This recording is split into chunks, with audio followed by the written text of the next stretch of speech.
Hello beautiful people. मैं अर्चना जैन हूँ और मैं एक डाइटिशियन हूँ और मैं बहुत सालों से प्रैक्टिस कर रही हूँ, न्यूट्रिशन के बारे में रिसर्च कर रही हूँ। तो मैं चाहती हूँ कि मेरी जो नॉलेज है वो सबके साथ मैं शेयर कर सकूँ। इसके लिए हमने एक 7 स्टेजेस ऑफ लाइफ की सीरीज बनाई है। तो न्यूट्रिशन जिस तरह से हमारी लाइफ में इम्पॉर्टेंट है, तो अलग अलग स्टेजेस में किस तरह का न्यूट्रिशन हमें चाहिए। अगर आपको इस बारे में जानना है तो आप ये वीडियो जरूर देखें। आज हम आपके साथ 3rd स्टेज ऑफ लाइफ जो टीनेजर्स की है वो उसके बारे में बात करेंगे। टीनेजर जो है ये बहुत ही क्रूशियल स्टेज है। बच्चे ना तो बड़े होते हैं ना छोटे होते हैं। वो सोचते हैं कि हम बड़े हो गए हैं, लेकिन वो इतने बड़े नहीं होते हैं। तो नई नई चीज़ें सीख रहे होते हैं, दुनिया का एक्सपोजर उनको उस समय सबसे ज़्यादा मिलता है।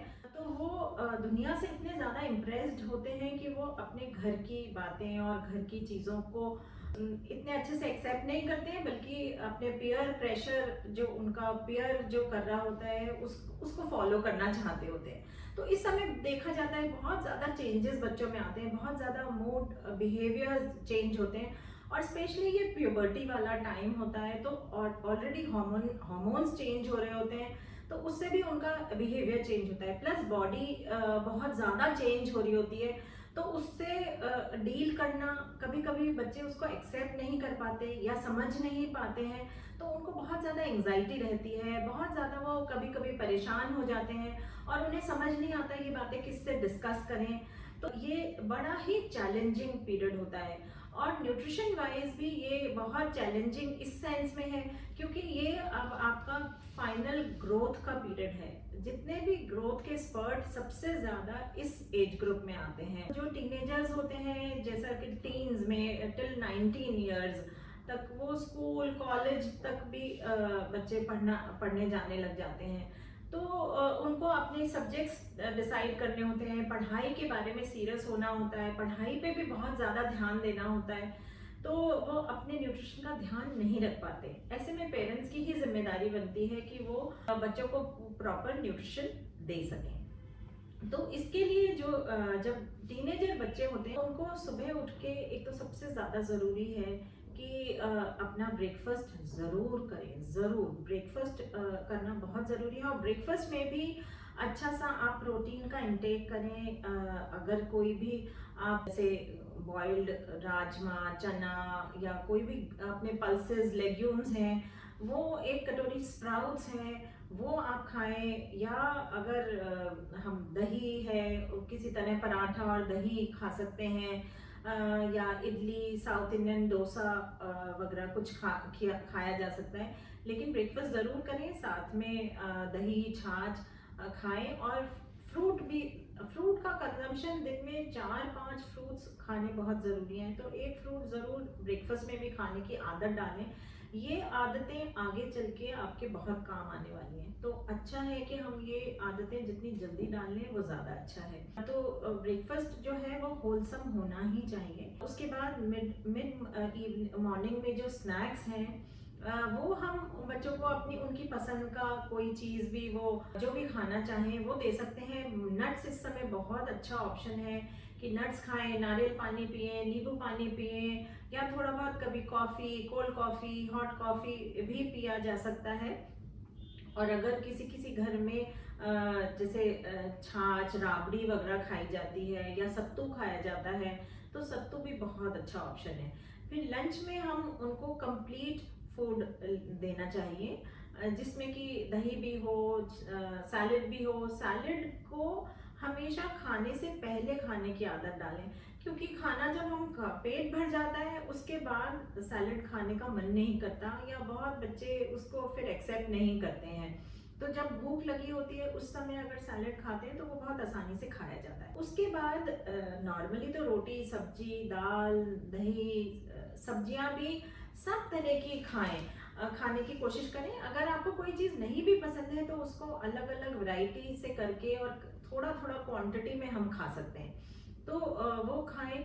और कभी कभी चेंज के लिए जो भी, क्योंकि इस एज ग्रुप में बच्चों को थोड़ा थोड़ा फास्ट फूड या पिज़्ज़ा, बर्गर जैसा या कुछ वैरायटी जैसा खाने का मन करता है तो वो भी खाया जा सकता है, लेकिन अपना सैलेड और दही ज़रूर खाएं। इवनिंग में भी ये है, इवनिंग में क्योंकि बच्चे इस समय ग्रोथ का पीरियड होता है और उनको बहुत सारे विटामिन्स मिनरल्स की भी ज़रूरत है, तो आप इवनिंग का स्नैक ज़रूर अच्छा होलसम ही होना चाहिए।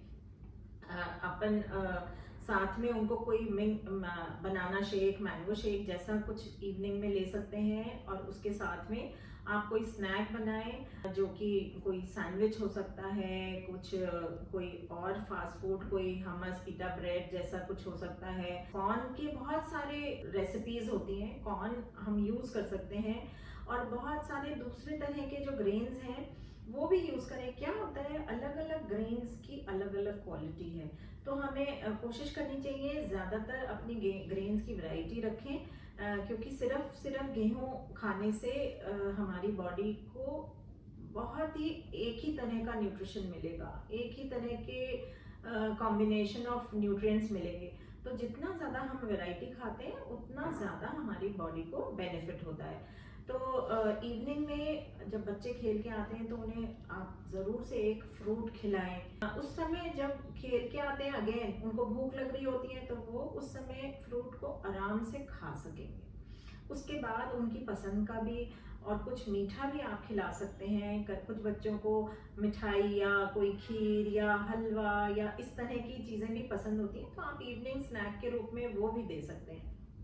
फिर डिनर तो ये है कि फाइनल मील होता है, बच्चे थक भी जाते हैं खाना और पढ़ाई करके, उस समय उनके पास टाइम भी कम होता है। उनको कोशिश करनी चाहिए खाना खा के वो थोड़ी देर आराम, थोड़ा रेस्ट करें और फिर सोएं। सोने और खाने के बीच में थोड़ा सा गैप भी होना चाहिए, तो खाना उनको टाइम से दे दें। और फिर खाना भी जो होना चाहिए वो बहुत लाइट ही रहना चाहिए, जिसमें कि चाहे तो हम चीले बना सकते हैं, पनीर का चीला बनाएं, चाहे हम टिक्की बनाएं, बहुत तरह की चीज, जैसे चने की टिक्की बन जाती है, कटलेट्स वगैरह बच्चों को पसंद आते हैं, कटलेट्स बनाइए। डोसा भी है, वो बहुत सारी वैरायटी का, रागी का डोसा बन सकता है, राइस का डोसा बनता है, हम कई कई कुट्टू का चीला और साबूदाना का खिचड़ी, ये सब चीज़ें भी हम बच्चों को दें, ताकि उनको हर चीज़ का टेस्ट आए, उनको समझ आए कि बहुत सारी वैरायटी होती है खाने में। और जैसे हम साबूदाने की खिचड़ी भी बना सकते हैं, साबूदाने के कटलेट्स भी बना सकते हैं, इस तरह से। और बाकी तो रोटी सब्जी दाल ये भी डिनर में हो सकता है। कभी कभी डिनर नॉर्मल भी हो सकता है, और बच्चे अक्सर कभी चाहते होते हैं थोड़ा बहुत बाहर जाके खाना, तो बाहर भी जाके अगर खाएं तो एक तो बाहर का खाना हाइजीनिक होना बहुत ज़रूरी है, और उसको भी थोड़ा सा ये ध्यान रखें कि वो उस ओवर ईट ना करें। शुरू से, बचपन से, शुरू से टीनेजर बच्चे जब होते हैं तभी उस समय ध्यान रखें, बच्चों को क्वांटिटी कंट्रोल करना सिखाएं, कि अगर बाहर गए हैं तो ये नहीं कि बहुत ज़्यादा ऑर्डर कर दिया और फिर उसको बहुत सारा खा रहे हैं, क्योंकि ख़त्म करना होता है, तो वो उनको आदत हो जाती है बहुत सारा खाने की। तो जब भी बाहर जाएं तो इस बात का ध्यान रखें कि क्वांटिटीज फिर भी कंट्रोल्ड रहें। और घर आके चाहें तो हम अपने लिए थोड़ा सा, या वहीं पे हम ऑर्डर कर सकते हैं कि थोड़ा सा सैलेड भी खाएं साथ में, नहीं तो घर आके हम कोई फ्रूट खा सकते हैं। ये फ्रूट और फाइबर जब हम खाते हैं तो हमारा खाना बहुत आसानी से डाइजेस्ट होता है। खाने को डाइजेस्ट होना सबसे ज़्यादा ज़रूरी होता है। तो हम चाहे कोई भी चीज़ खा रहे हैं, अगर वो हमें प्रॉपरली डाइजेस्ट हो जाती है तो हमें बॉडी में कोई इशू नहीं होगा, कोई हेल्थ का इशू नहीं होगा। तो इसलिए हमें बहुत सारे वाइटामिन मिनरल्स, विटामिन सी जो है और बी विटामिन जो होते हैं, जो प्रोबायोटिक होता है, हमारा जो गट बैक्टीरिया है वो बहुत इंपॉर्टेंट है, वो ही हमारे डाइजेशन को हेल्प करता है। तो बहुत सारे जो फर्मेंटेड फूड है और जो प्रोबायोटिक है वो ज़रूर हमें खाना चाहिए। जैसे दही है, दही बहुत अच्छा ऑप्शन है इसका। नींबू भी हमारे डाइजेशन को बहुत हेल्प करता है, तो लेमन भी, जहाँ अगर आपने कुछ खाना ऐसा हैवी खा लिया है या थोड़ा सा कुछ खराब या ऐसा लगता है कि स्टमक अपसेट है, तो अगर हम उसमें थोड़ा सा नींबू में गर्म पानी में ज़रा सा बहुत कम नींबू डाल के, नमक डाल के लेते हैं, तो उससे भी हमको बहुत स्टमक में आराम मिलता है।